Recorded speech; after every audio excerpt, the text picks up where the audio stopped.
Sitting in the poorly lit room that once belonged to the Sheriff of Delta Bay, we see Commander Morrow read the parchment just handed to him by a spy from the Dark Dagger Brigade. The spy stares down on the floor and shuffles her feet, too afraid to meet the commander's intense stare she knew would all too soon be directed at her. Each paragraph he completes causes Morrow to further lower his brow and grit his teeth, to the point that his head shakes from sheer anger and frustration. The commander huffs as he slams the parchment down on his table, causing his tankard to spill a couple of drops of its content and the spy to jump with a startle before quickly composing herself again.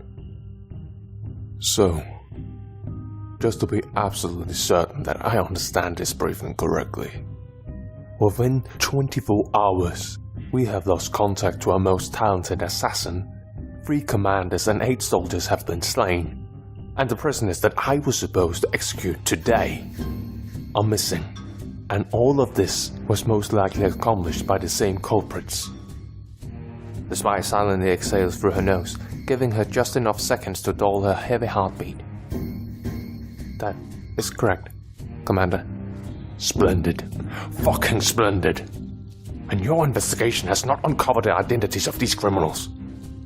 Well, not yet, Commander, but I'm certain that it is only a matter of time before we... Why do I bother dealing with an intelligence service that cannot accomplish its one and fucking only task?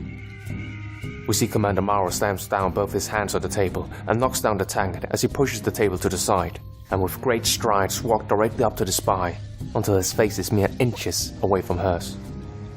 Listen, you pathetic worm. Do not dare to show your face before me unless you have found out who did this. Otherwise, I will use your severed head as a warning to your successor when I tell them what happens to those that fail me. Have I made myself clear? Perfectly, Commander. Morrow shoves the woman, causing her to hit her back against the door frame behind her. Then get the fuck out of here and find them. The spy immediately turns around and runs as fast as her legs allow. Commander Morrow punches the wall right next to him, which sends a bolt of pain through his arm, and yet he feels nothing but anger. I would prefer, Commander, if you treated my subordinates better. Commander Morrow turns his head around like a serpent and sees a bugbear in deep purple attire and a necklace made from the skulls of carrion birds. 2 black scimitars hang on his side, and in his hand he holds a pipe that continually produces a trail of smoke. Major General Kuru, I did not see you. The bugbear puffs on his pipe as he bends down and picks up the tankard. I could hardly call myself a spy, Master, if you did. Composing himself, Commander Morrow walks over to the table and puts it back into its rightful place, as if it was completely ordinary for it to be pushed back and forth. I will attempt to better my temper next time, sir. The bugbear bellows out a hearty laugh. Oh, don't. It's your temper that has brought you so far, Commander. And it's your temper that we exactly need right now. What do you mean, sir?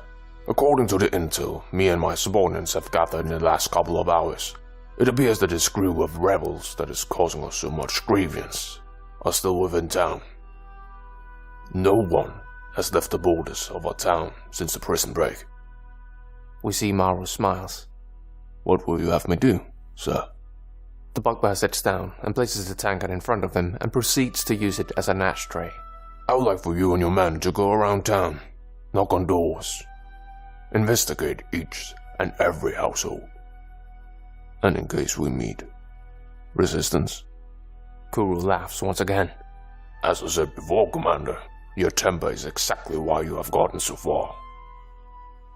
Even if your search turns up empty, it will most certainly inspire people to reveal information that will allow us to capture the rebels, just so they can avoid our wrath. Major General Kuru gets up from the chair and walks over to the door. But before he leaves, we see him give a wicked smile to Commander Morrow. As regarding to the deaths of our soldiers, do not worry. I have made some arrangement with Major General Horam and Clouds. There will be a public display to remind the citizens of Delta Bay that their lives rely upon our mercy.